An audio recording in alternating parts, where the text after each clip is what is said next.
Historia real ocurrida en México. Mi hijo me mandó un mensaje. No vas a venir con nosotros. Mi esposa prefiere que sea solo su familia. Ya pagaste todo el viaje, y aún así nos bloqueaste el fondo antes del despegue. Ellos sí fueron al aeropuerto. La tarjeta no pasó. Deberías entender cuál es tu lugar. Mi esposa prefiere que las vacaciones sean solo para su familia. Ese fue el texto que mi hijo me envió exactamente a las 11:02 de la noche, 2 noches antes del viaje familiar que yo había planeado, financiado y soñado durante 3 años. Yo estaba sentada en la mesa de la cocina, con mis lentes de lectura apoyados en la punta de la nariz, escuchando el zumbido suave del refrigerador, el único sonido en toda la casa. Me llamo Sonia. Acababa de terminar de acomodar el último juego de bloqueadores solares en versión de viaje dentro de las bolsas con cierre que había rotulado a mano, una para cada nieto. Mis manos aún estaban pegajosas por la cinta con la que envolví las bolsitas de recuerdos, con llaveros que decían «Te amo» y «La abuela siempre está contigo». El teléfono vibró otra vez. Otro mensaje. «No lo tomes a mal, mamá. No es personal. Es más sencillo así». No respondí. Me quedé mirando la pantalla iluminada hasta que se apagó. Luego dejé el teléfono boca abajo sobre la mesa. No llamó, no dijo gracias, ni siquiera se molestó en mentir con un poco de cariño. Solo un reajuste frío y silencioso de la familia, donde la mujer que lo crió se había convertido, según sus propias palabras, en alguien que ya no formaba parte de su familia. Yo ya sabía que las cosas estaban cambiando. No era solo la forma en que Tania, mi nuera, me corregía frente a los niños, ni la manera en que ponía los ojos en blanco cuando yo contaba historias de cuando mi esposo y yo visitamos por primera vez la playa en México durante nuestra luna de miel. Tampoco era únicamente que empezara a organizar las celebraciones en casa de su madre y se le olvidara avisarme hasta un día antes. No. Lo que me dijo todo lo que necesitaba saber fue la forma en que me miraba por encima del hombro, no a través de mí, sino más allá de mí, como una mesera en un restaurante que ya dejó la cuenta en la mesa y no espera nada más. Aún así, nunca pensé que Natán, mi hijo, aceptaría eso. Él me había escrito tarjetas del Día de las Madres que me hacían llorar. Cada marzo me traía tulipanes rosados, incluso cuando se fue a vivir a otro estado. Cuando era niño, les decía a sus maestros que yo era su mejor amiga. Todavía guardo el dibujo que hizo en segundo de primaria, donde yo tenía una capa y abajo decía: «Mi mamá salva el día». Al parecer, ya no formaba parte de esa historia. Miré la pequeña maleta de tela que había preparado para mí. Dentro estaban 2 vestidos ligeros que no me ponía desde hacía años. Una foto de mi esposo fallecido que pensaba colocar en la mesa durante nuestra cena frente al mar y una cajita de cerillos para la vela que quería que todos encendiéramos en su memoria. La vela era de lavanda, su aroma favorito. Me había imaginado a todos de pie, descalzos sobre la arena, mientras el sol se hundía lentamente en el océano. Me imaginé a mi nieto tomando mi mano y preguntando: ¿el abuelo también amaba la playa? Y yo le diría que la amaba lo suficiente como para traerme aquí antes de que pudiéramos pagarlo, que la amaba aún más porque la compartió conmigo, pero eso ya no iba a pasar, porque no estaba invitada. Yo había pagado la villa frente al mar, yo había reservado los vuelos, yo había organizado los traslados desde el aeropuerto, los boletos para el espectáculo nocturno, las clases de snorkel, las canastas de desayuno. Pasé horas al teléfono con una agente de viajes, asegurándome de que las camas fueran lo suficientemente suaves para los niños y que los caminos fueran lo bastante planos para la mala rodilla de la madre de Tania. Y ahora yo era solo una partida tachada, el cajero automático que envió el dinero y luego desapareció en silencio. Me quedé sentada en la cocina durante un buen rato. El reloj avanzaba hacia la medianoche. La casa estaba a oscuras a mi alrededor, pero no encendí la luz. Dejé que el resplandor tenue de las lámparas bajo los gabinetes proyectara sombras largas sobre las encimeras que había tallado más temprano esa noche. Por un momento sentí vergüenza. No enojo, ni siquiera tristeza, solo vergüenza. Esa vergüenza silenciosa y punzante que te hace sentir tonta por haber tenido esperanza. Pensé en llamarlo. Incluso tomé el teléfono. ¿Pero qué le diría? ¿Que dolía? Él ya lo sabía.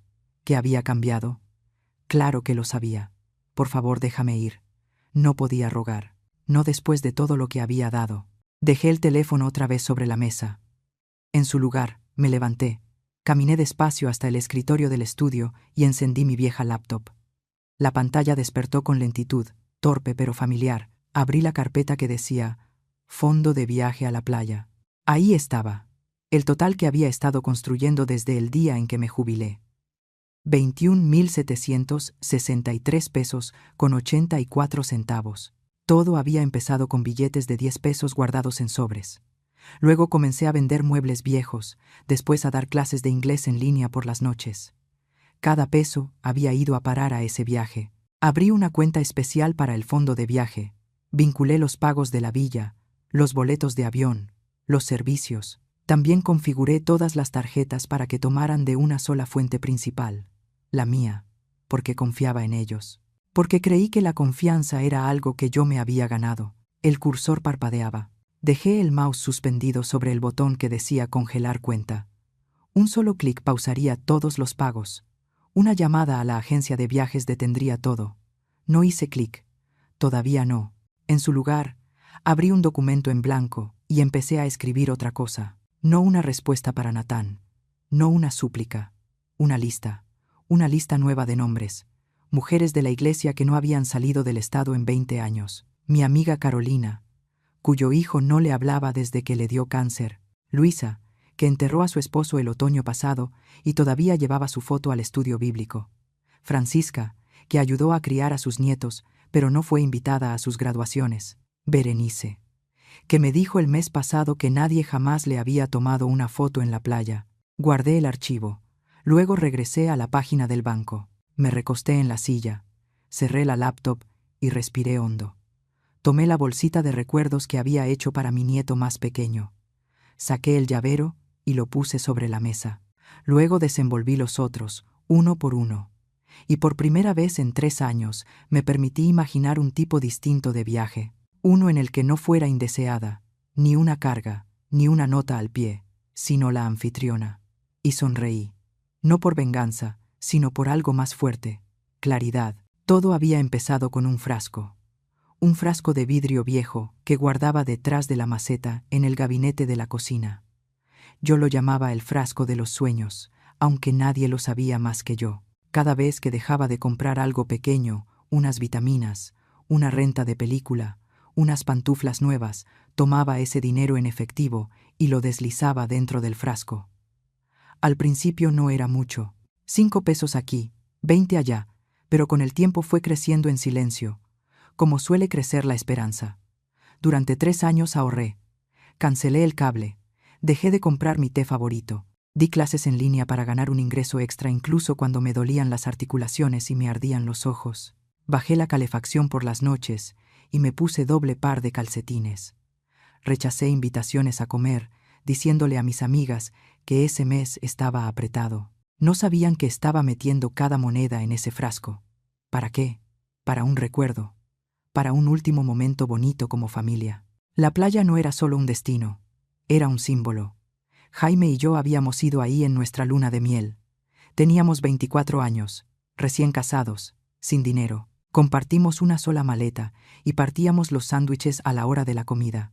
Él se quemó tanto con el sol el segundo día que usó una sábana como capa el resto de la semana. Reímos más que nunca. Después de que murió, me hice una promesa silenciosa. Llevaría a la familia ahí. Dejaría que los nietos vieran lo que él vio. Que Natán sintiera la arena que su padre alguna vez pisó. Tal vez eso nos reconectaría. Tal vez le recordaría de dónde venía, quién lo amó primero. Así que planeé. Busqué villas que pudieran alojarnos a los 9.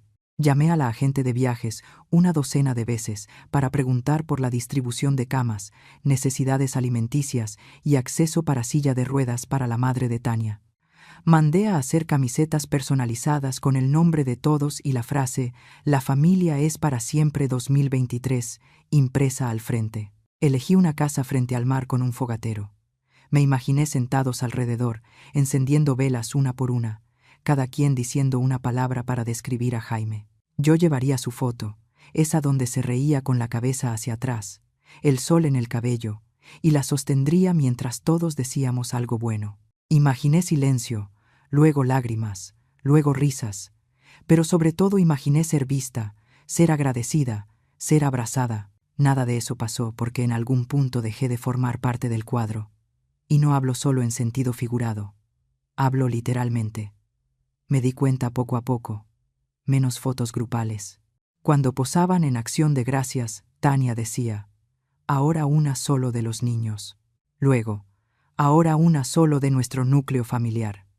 Y cuando terminaban, ya no había tiempo para una conmigo. En Navidad, todos llevaban suéteres iguales, rojos con árboles blancos. El mío era azul. Ni siquiera sabía que había un plan. Natán siempre lo minimizaba. Ay, mamá, tú no eres de esas cosas. Pero sí lo era. Simplemente no me habían preguntado. Tania se adueñó de los cumpleaños. Organizaba todo en casa de su madre. Yo estaba invitada, pero me sentía como una visita. Una vez la escuché decirle a alguien, la mamá de Natán también está aquí, como si yo hubiera aparecido sin invitación. Y siempre sonreía, como si no hubiera mala intención. Pero el daño no siempre llega con gritos. A veces llega con la exclusión, con la omisión, con ser la que queda fuera de cada foto, de cada historia, de cada lugar en la mesa. Aún así, yo seguí planeando. Me aferré porque ese viaje nos iba a volver a unir. Porque una vez que estuviéramos todos bajo ese cielo junto al mar, con las olas susurrando en la orilla y los niños gritando en la arena, tal vez el amor sería suficiente para recordárselo. Esa era la historia que me contaba. Ese era el sueño que construí con sacrificios pequeños y silenciosos, hasta que llegó ese mensaje, ese único mensaje que convirtió un sueño de 3 años en un rechazo de 3 segundos. Ya hiciste tu parte pagando. De pronto, cada té que dejé de comprar, cada noche de frío, cada hora dando clases frente a una pantalla, me pareció una tontería. No había estado construyendo un puente, había estado construyendo un pedestal, uno al que nunca pensaron subir. Pensé en las velas que había empacado, en el momento que imaginé tomados de la mano junto al fuego, pero la verdad me golpeó como una ola rompiendo contra la roca. No querían mis historias, no querían mis recuerdos, solo querían mi dinero, y ahora que ya lo tenían, querían que yo desapareciera. Esa noche fui al closet y deshice mi maleta. Coloqué la vela de lavanda sobre la mesa, junto a la foto de Jaime. Luego me senté en el silencio y me hice una pregunta que ninguna madre debería hacerse jamás. ¿En qué momento me convertí en una carga dentro de la familia que yo construí? A la mañana siguiente del mensaje, desperté más temprano de lo habitual. No porque tuviera a dónde ir, sino porque no podía dormir. Las palabras seguían resonando en mi cabeza, ni siquiera su voz, solo las palabras, frías, escritas, entregadas a través de una pantalla. Ya hiciste tu parte pagando. Me moví por la casa como un fantasma, doblando la misma cobija 2 veces, acomodando marcos que ya estaban derechos, limpiando la encimera de la cocina aunque estaba impecable. El silencio se me pegaba, zumbaba en las paredes. Más tarde esa tarde, abrí mi correo para revisar un recibo del súper, y ahí fue cuando lo vi. Asunto: itinerario final familiar enviado por la agencia de viajes. Hice clic sin pensarlo. Apareció el desglose completo de horarios de vuelo, horas de registro en la villa, excursiones, reservaciones para cenar, renta de autos, todo lo que yo había trabajado tanto en organizar. Deslicé la pantalla despacio, buscando confirmar lo que ya sospechaba, pero no había querido enfrentar. Había 8 nombres: Natán, Tania, sus 2 hijos, los padres de Tania, la hermana de Tania, el novio de la hermana de Tania, no el mío. No mamá, no Sonia, en ningún lado. 8 boletos de avión, 8 pases, 8 huéspedes registrados en la villa. Yo no era una de ellos. Me quedé mirando la pantalla, con la mano suspendida sobre el mouse. Luego acerqué la imagen. Tal vez había un error. Tal vez yo era la invitada número 9. Tal vez me habían agregado aparte. Tal vez. Pero no había archivos adicionales, ni reservas secundarias, ni confirmaciones separadas. Solo 8. Me quedé ahí un buen rato. Luego cerré la laptop con cuidado, como si pudiera romperse si la movía demasiado rápido. Esa noche, Tania llamó. No Natán. Tania. Su voz sonaba exageradamente alegre. Ya estamos terminando de empacar, dijo. Espero que todo esté bien de tu lado con el dinero. Creo que el último pago entra mañana, ¿verdad? No respondí de inmediato. Luego pregunté en voz baja, ¿hay algo que quieras que lleve? Hubo una pausa, un silencio raro, cortante. ¿Llevar? Repitió. No necesitas llevar nada, insistí con suavidad. Solo quería saber si debía empacar juegos para los niños o botanas para el vuelo. A veces se marean, me interrumpió, todavía sonriendo, pero ahora con acero en la voz. Sonia, ya tenemos todo bajo control. De verdad no necesitas preocuparte. De hecho, pensamos que quizás sería mejor que aprovecharas este tiempo para descansar. Quedarte en casa, pensar en ti. No lo dijo con malicia, pero la decisión era definitiva. Habían planeado todo excluyéndome, y ahora fingían que era por mi propio bien. Cuando terminó la llamada, me quedé de pie en la cocina, mirando por la ventana el bebedero para pájaros que Jaime había instalado hacía 20 años. El agua estaba quieta, ni una sola onda, igual que yo, no enojada, no sorprendida, solo quieta. Caminé hasta el closet, bajé la pequeña caja ignífuga y la abrí. Dentro estaban los documentos que había guardado desde que abrí el fondo del viaje.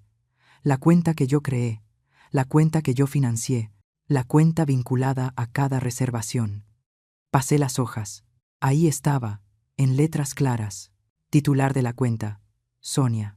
Usuarios autorizados, ninguno. Sin cofirmantes, sin propiedad compartida, sin accesos alternos. Me senté y abrí la aplicación del banco. Ahí estaba. Fondo de viaje, 21.763 pesos con 84 centavos. Estado, activo. Tarjetas vinculadas, 6.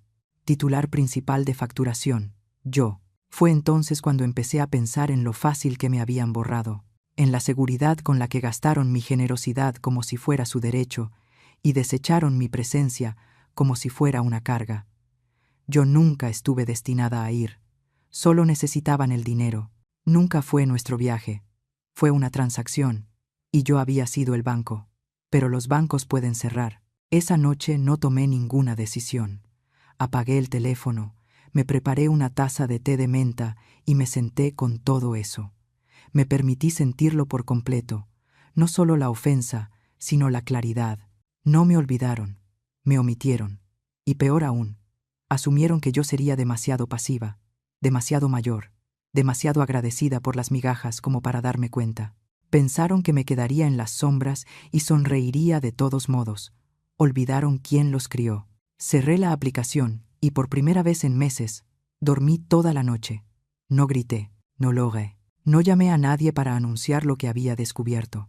No hubo llamadas dramáticas ni acusaciones explosivas. Simplemente preparé té. Me senté en la silla que Jaime solía llamar el mirador y miré por la ventana mientras mi laptop despertaba a un lado. La casa estaba quieta, sin televisión, sin radio, solo el viento golpeando suavemente el vidrio y el zumbido ocasional del refrigerador. Y en ese silencio, algo dentro de mí se acomodó. No como calma, sino como piedra. Ya no estaba confundida. Ya no esperaba una disculpa. Estaba planeando. Abrí la aplicación del banco y entré a la sección del fondo de viaje. Mi nombre seguía arriba. Titular de la cuenta. Revisé las tarjetas vinculadas, 6 en total, una para el resort, una para la renta del auto, una para la aerolínea, 3 para gastos imprevistos, comida, excursiones y entretenimiento. Todas configuradas para cargarse automáticamente desde la misma fuente, mi fondo. Entré a la pestaña de ajustes. Ahí estaba. Bloqueo de transacciones, modo congelar.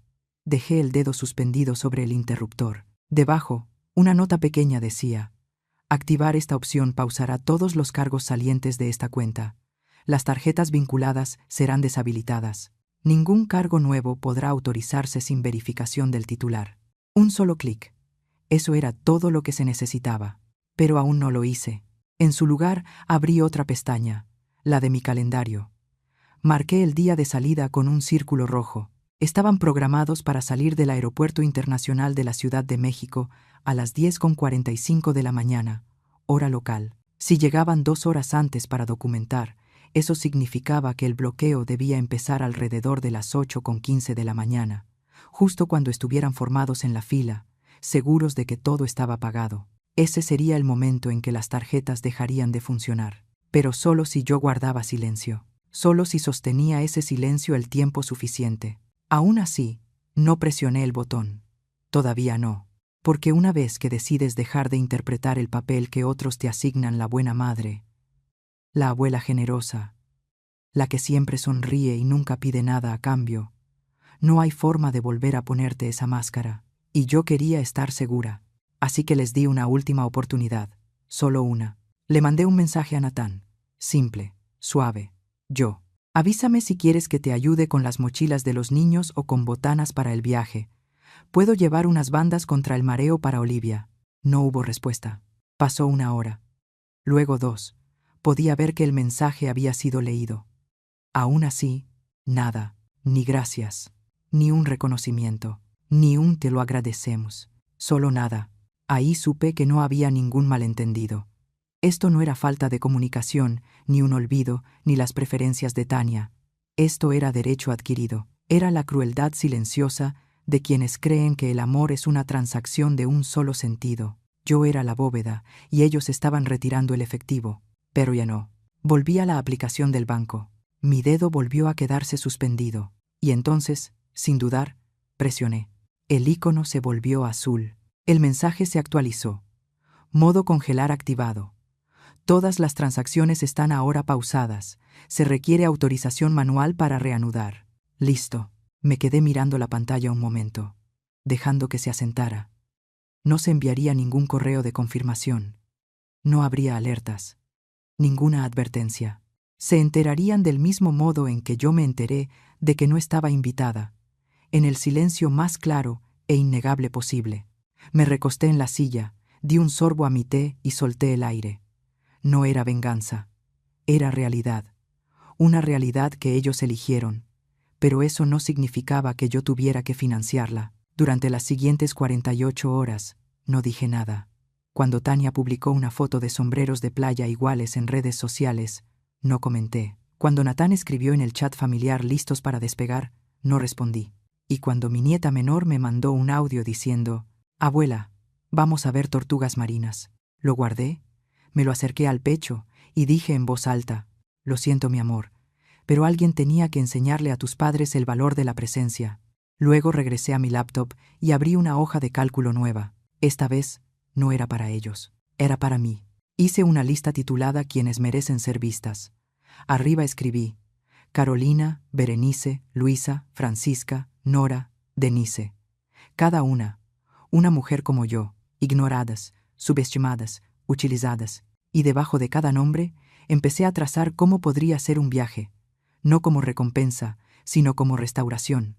No por lástima, sino por poder. Porque si yo iba a ser quien tuviera la chequera, yo decidiría quién valía el viaje. Esa noche dormí con la ventana abierta. El viento susurraba como un secreto que por fin había sido dicho. Ellos tenían las maletas listas. Tenían los pases de abordar impresos. Pensaban que lo único que faltaba era el vuelo. Pero los vuelos funcionan con algo más que combustible. Funcionan con confianza. Y conmigo ya no les quedaba ninguna. Salieron rumbo al aeropuerto con maletas iguales, sombreros de paja y esa seguridad tranquila de quienes creen que todo ha salido exactamente como lo planearon. Tania subió una foto desde el asiento trasero del Uber, los niños sonriendo, Natán haciendo la señal de paz. El texto decía, «Rumbo al paraíso, solo familia». La última frase cortó como vidrio. La vi sentada en la mesa de mi cocina, tomando café en una taza despostillada que tenía desde antes de que Natán naciera. La misma taza con la que una vez, cuando tenía 9 años, me llevó el desayuno a la cama. No me gustó lo que sentí, pero no aparté la mirada. Vi su historia cuadro por cuadro, en el aeropuerto, en documentación, en la puerta de abordaje, maletas apiladas, niños brincando, la mamá de Tania, posando junto al letrero de la aerolínea, como si fuera una alfombra roja. 8 sonrisas. Ningún lugar para mí. Entonces llegó el mensaje. Natán, hola, nos está saliendo un error raro al documentar. ¿Puedes revisar la cuenta del viaje rápido? No respondí. Pasaron 5 minutos. Luego otro mensaje. Dicen que la tarjeta fue rechazada varias veces. ¿Ves algo de tu lado? Aún así, no dije nada. Luego empezaron las llamadas. Primero una cada 10 minutos, luego cada 5, luego una tras otra. Llegaron los mensajes de voz. Mamá, soy yo. Solo devuélveme la llamada rápido, por favor. No sé qué está pasando, pero no podemos confirmar la renta del auto. Dice que no hay fondos disponibles. ¿Puedes revisar? Mamá, por favor. Los niños están muy nerviosos. Solo dime si pasó algo con la cuenta. Yo mantuve el teléfono boca abajo. El reloj marcaba las 8:27 de la mañana. El vuelo estaba programado para salir a las 10:45 de la mañana. Me los imaginé de pie frente al mostrador, pasando y volviendo a pasar esas tarjetas de plástico. Tania cada vez más alterada con cada pitido de rechazo. Sus padres preguntando en voz baja, cortante. Natán sudando, intentando fingir que todavía tenía el control. Luego llegó un mensaje de voz con un tono distinto, un susurro bajo y urgente. Mamá, no sé qué hiciste, pero si esto es por el mensaje, ¿podemos hablar, por favor? No había disculpa, no había reconocimiento, solo una propuesta de hablar ahora que sus planes se estaban desmoronando. Y aún así, yo no dije nada. Después llamó el resort, no a mi teléfono, sino por correo electrónico. Asunto: confirmación de cancelación de reservación. Estimada señora Sonia, hemos procesado la cancelación por falta de autorización de pago de su reservación de la villa. Debido al congelamiento de la cuenta, los cargos asociados han sido revertidos. De acuerdo con su autoridad como única titular de la cuenta, no se requiere ninguna acción adicional. Esperamos darle la bienvenida en el futuro. Lo leí una vez, luego otra. Y finalmente me permití una pequeña y amarga exhalación de alivio. No serían bienvenidos. Ni ahí, ni ahora, tal vez nunca. A las 10:40 de la mañana, Natán volvió a escribir. Estamos por abordar. Llámame, por favor. Pero no lo hice. Despegaron sin un lugar donde aterrizar, porque el dinero solo es una garantía cuando está respaldado por la confianza, y ellos habían roto la suya. Para el mediodía, tenía más de 50 llamadas perdidas, de Natán, de Tania, incluso de su madre. No escuché más mensajes de voz. En su lugar, salí a caminar. El aire estaba tibio, los pájaros cantaban. Un vecino me saludó y me preguntó si iba a salir de viaje por las vacaciones de primavera. Sonreí y dije, todavía no, pero pronto. Cuando regresé, el teléfono por fin había dejado de sonar. En su lugar, había un solo mensaje nuevo. Mamá, mira, si esto fue por lo que dijimos, tal vez nos equivocamos. No sé. Se enredaron las cosas, pero los niños ya están aquí. Están emocionados. Aún podemos arreglarlo. Por favor, solo desbloquea la cuenta. Prometo que hablamos de todo cuando regresemos. Me quedé mirando la pantalla. Querían las vacaciones y posponer la disculpa. Querían perdón sin confesión. Querían que yo financiara su alegría mientras exiliaban la mía. Así que no desbloqueé la cuenta. No respondí el mensaje. No me expliqué. No les debía nada, porque a veces el silencio es la única respuesta lo bastante fuerte para ser escuchada. El reembolso llegó 2 días después de su vuelo. Llegó en pequeñas notificaciones, una por una. Primero el resort, luego la renta del auto, los impuestos y cargos de la aerolínea, los paquetes de tours, el anticipo del chef privado, el espectáculo nocturno, la excursión de snorkel, todo devuelto, todo revertido, todo otra vez mío. Mi fondo de viaje, antes vaciado por amor, estaba completo de nuevo. Pero esta vez, el amor no sería ciego. Esta vez lo gastaría de otra manera, no por apariencias, no por personas que me veían como una cartera con arrugas. Esta vez lo gastaría en quienes sabían lo que valen los recuerdos, porque ellas también habían vivido vidas de dar sin ser vistas. Abrí mi cuaderno, el mismo donde había anotado las canciones favoritas de Jaime, sus recetas viejas de pesca y los nombres de cada nieto. Pasé a una página en blanco y escribí 3 palabras en la parte superior. Las mujeres olvidadas. Debajo, empecé a escribir nombres. Carolina, de la iglesia, viuda, cuyos hijos no la visitaban desde hacía 5 Navidades. Francisca, que todavía usaba su anillo de bodas aunque su esposo la había dejado hacía 30 años. Berenice, que cuidaba a un hermano con demencia y dormía en una camilla junto a su cama de hospital. Nora, que una vez me dijo: «Lo peor de envejecer no es el dolor, es la invisibilidad». Lucía, mi antigua vecina, bibliotecaria jubilada que nunca había visto el mar. Y Diana, que una vez me llevó a la clínica cuando me torcí el tobillo y nunca me permitió pagarle. Hice 6 llamadas. Cada conversación fue igual. Un saludo dudoso, seguido de un silencio atónito. Luego incredulidad. «¿A dónde quieres llevarme?» «A la playa, querida. 1 semana». «¿No hay truco?» «No». «¿Pero por qué yo? ¿Por qué alguien debe hacerlo? ¿Por qué importas?» Hice las reservaciones esta vez a mi nombre. Una villa, 6 mujeres, 7 días, sin etiquetas, sin frases de solo familia. Llamé a la agente de viajes y le di nombres distintos. Pedí camas separadas y una mesa grande, con espacio suficiente para que todas nos sentáramos juntas cada noche. Luego fui a la caja debajo de mi cama. Dentro estaba la foto de Jaime, que había pensado colocar en la cabecera de la mesa familiar. Su sonrisa seguía fuerte, traviesa, mía. Mandé ampliar la foto y la enmarqué. No en dorado, sino en nogal suave, ese tipo de madera que se vuelve más oscura y más hermosa con el tiempo. La envolví en plástico de burbujas y la coloqué con cuidado en mi maleta. Cuando llegamos a la villa, un lugar encaramado sobre el océano, donde las palmeras se mecían como bailarinas lentas y el aire salado te rozaba la piel antes de que te dieras cuenta, crucé la puerta principal y puse esa foto sobre la mesa del comedor. Nadie la cuestionó. Nadie me pidió que la quitara. Esa noche nos sentamos juntas bajo luces colgantes, el sonido de las olas susurrando a través de las puertas abiertas.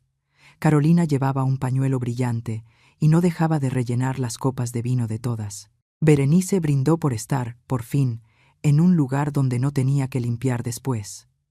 Francisca lloró al ver la vista desde su ventana. No hablamos de quién nos había olvidado. Hablamos de a quién recordábamos. No comparamos cicatrices. Nos mostramos la fuerza que había debajo de ellas. Y Jaime, mi Jaime, observó todo desde el centro de la mesa. Su sonrisa nunca se desvaneció. Cada noche encendíamos una vela junto a su foto. Cada mujer decía una cosa que hubiera querido que alguien le dijera cuando tenía 30 años. «Te veo. Puedes descansar. No tienes que ganarte el amor. Tu historia importa. No eres una carga. Nunca eres invisible». La última noche, caminamos por la orilla en silencio. Las estrellas estaban tan cerca que parecía que podías estirar la mano y guardar una en el bolsillo. El agua se enroscaba alrededor de nuestros tobillos, la luna volvía de plata cada arruga, cada curva, cada cicatriz. Miré a las mujeres a mi lado, mujeres que habían dado sin pedir, amado sin límite, soportado sin aplausos, y comprendí algo. No solo las había llevado de vacaciones, las había traído de vuelta a casa, unas con otras, consigo mismas, al recordatorio de que la memoria, cuando se comparte con las personas correctas, se convierte en algo más que un instante en el tiempo, se convierte en legado. El correo llegó 3 días después de que ellos regresaron. Yo acababa de volver de una caminata matutina, con el océano aún susurrándome en los oídos. Mi maleta estaba a medio deshacer, con una piña a medio comer envuelta en el refrigerador y el aroma de la plumeria todavía prendido a mi ropa. Me senté en el escritorio, abrí mi bandeja de entrada y ahí estaba. Asunto. Solo quiero aclarar las cosas, de Natán. Me quedé mirándolo un buen rato antes de hacer clic. Hola, mamá. Ya regresamos. Bueno, no fue exactamente como lo imaginamos. Muchas cosas salieron mal, obviamente, y supongo que parte de eso fue nuestra culpa. No digo que todo se haya manejado perfecto, tal vez algunas cosas pudieron comunicarse mejor. Tania dice: «Hola, por cierto. Estaba muy estresada y no quiso excluirte de esa manera. Creo que solo quería que el viaje se sintiera de cierta forma. Ya sabes cómo se pone con la estructura. En fin, he estado pensando. Tal vez no fuimos justos. Tal vez nos equivocamos, pero ya estamos en casa y tratando de acomodar muchas cosas. La verdad, los niños están confundidos y estamos intentando protegerlos de demasiado drama. Dicho eso, estamos un poco apretados económicamente. Tuvimos que volver a reservar varias cosas con crédito, y ahora se está acumulando. Así que solo quería preguntarte si te es posible, podrías considerar devolver el depósito original que dimos para el viaje, o al menos una parte. Sé que probablemente te sientes herida, pero seguimos siendo familia. Avísame, Nathan. Lo leí una vez, luego otra, y luego una tercera. Cada vez mis ojos regresaban a la misma frase. Si te es posible, ¿podrías considerar devolver el depósito original? Me recargué en la silla, dejando que el silencio se espesara en la habitación. Querían el dinero de vuelta, no solo una disculpa, no sanación, no reconciliación. Querían un reembolso. Pensé en la palabra depósito, como si ellos hubieran invertido algo, como si hubieran aportado a una visión compartida. Pero no habían depositado nada más que suposiciones, la suposición de que yo pagaría, de que guardaría silencio, de que estaría agradecida por ser incluida, aunque fuera en los márgenes. Abrí la carpeta de enviados y encontré la transacción original. Cada pago había salido a mi nombre, de mi cuenta, de mi sacrificio. No había fondo compartido, ni aportación cofirmada, solo yo. Me estaban pidiendo que les diera mi dinero para cubrir el costo de sus decisiones. Casi habría sido gracioso, de no ser tan familiar. Porque eso es lo que hacen las madres, ¿no? Pagan la cuenta, se tragan la ofensa, sostienen el dolor y entregan la bendición. Quedan borradas de la foto, pero todavía sosteniendo el marco. Cerré los ojos y me imaginé la mesa del comedor frente al mar. 6 mujeres riendo, chocando copas, pasando el pan. Jaime sonriendo desde el centro en su marco de nogal, sin exigencias, sin expectativas, solo presencia, solo paz. Luego pensé en el correo de Natán, en la ausencia de una disculpa real, en la presencia de excusas, en la conveniente mención del estrés de Tania y en la sugerencia vaga de que yo simplemente debía entender. Pero entender no significa rendirse, y el amor sin respeto no es amor en absoluto. Volví a abrir el correo, dejé el cursor suspendido sobre el botón de responder y luego lo cerré otra vez. No había nada que yo necesitara decir, porque cuando tienes que explicar por qué no vas a reembolsar una traición, la persona que lo pide nunca mereció una explicación en primer lugar. Cerré la laptop y fui a la cocina. Me serví un vaso de té helado y miré por la ventana. Un pájaro pasó volando bajo por el patio, rozando el carillón que Jaime había comprado en nuestro aniversario número 35. Sonó una nota ligera, como la memoria, y sonreí. Tal vez no había recibido una disculpa verdadera, pero ya no la necesitaba, porque tenía algo mejor, tenía claridad, y había conservado lo que era mío. Estaba sentada en la playa, con los dedos de los pies enterrados en la arena tibia y indulgente, viendo cómo la marea entraba y salía como la respiración misma. El cielo tenía ese tono rosado que solo aparece en las postales o en recuerdos que juraste haber olvidado. Detrás de mí, la villa brillaba con el sonido de mujeres riendo, no fuerte, no para aparentar, sino de esa forma baja y plena que nace de lo profundo, de un lugar que sana. Francisca contaba la vez que tomó el camión equivocado y terminó a 3 pueblos de distancia del ensayo de su boda. Carolina intentaba enseñarle a Berenice a bailar hula, con una flor detrás de la oreja. Diana tarareaba una canción de cuna antigua, casi en un susurro, y Nora, dulce Nora, escribía una postal para sí misma, dirigida a la casa a la que, según decía, nadie le había escrito en más de una década. Las observé y pensé, así se ve la familia cuando nadie intenta impresionar a nadie, solo presencia, solo alegría, solo permiso para ser. Me tomó mucho tiempo entender que el amor no viene con volumen, viene con constancia, con estar, con escuchar, con elegir a alguien incluso cuando ya no es conveniente. Esa noche, después de cenar, nos reunimos afuera, en el patio. Saqué la vela, la banda, la última. Había llevado 7.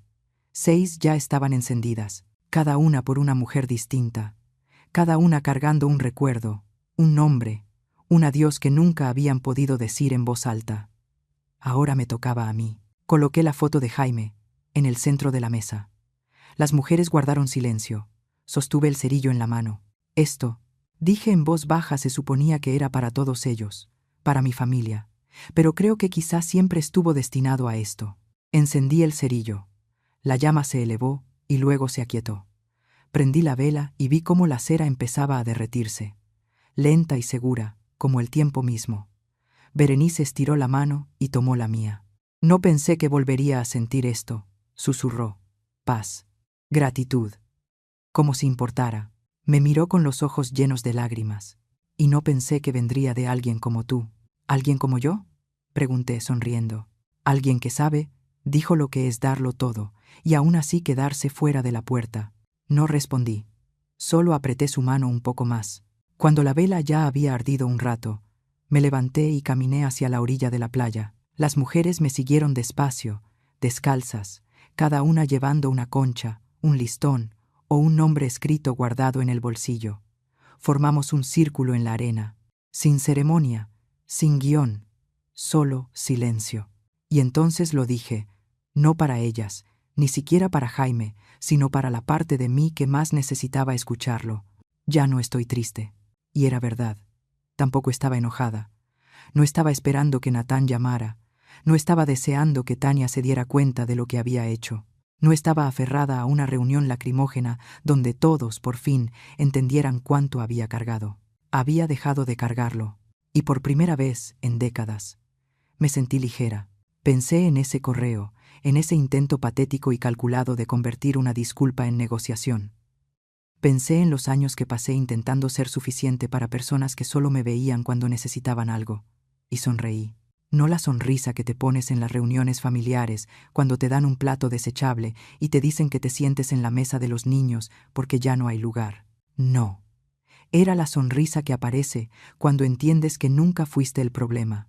Solo estabas dando lo mejor de ti a personas que ya habían decidido que no era suficiente. Ahí fue cuando llegaron las palabras. Suaves como el viento. La bondad sin límites engendra derecho. Así que retiré esa bondad, y ahora no le debo nada a nadie. No porque estuviera amarga, sino porque por fin era libre. Libre de expectativas que siempre me habían drenado.